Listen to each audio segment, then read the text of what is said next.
3 points. The first point is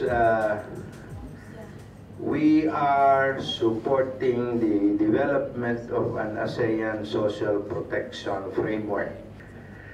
The second point is the framework that we are supporting is aimed at supporting member states in meeting the national minimum standards, we call this the floor, or in exceeding it and meeting higher targets, we call this the social protection ceiling. And the third, last, final point is to recommend the setting up of an intersectoral network of social protection in the ASEAN.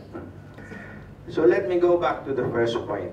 Why support? Because some countries in the ASEAN already took the initiative of recommending to the ASEAN, to the community, to establish a social protection framework.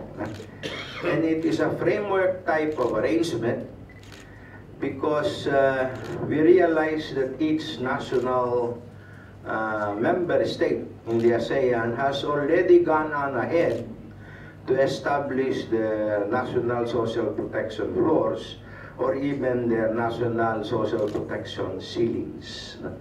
So that is what we are supporting.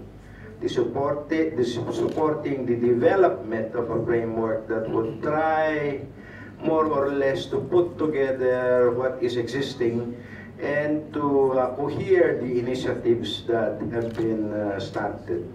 The framework is aimed at supporting the member states in meeting national minimum standards or in exceeding it. So that the statement that we should make would say that the objectives of this national social protection or the ASEAN social protection framework should be flexible enough to accommodate the possibilities existing in each of the countries and their limitations, and to recognize that they are implementing social protection floors in varying contexts. Most importantly, I think, in the possibilities that their fiscal space could give them.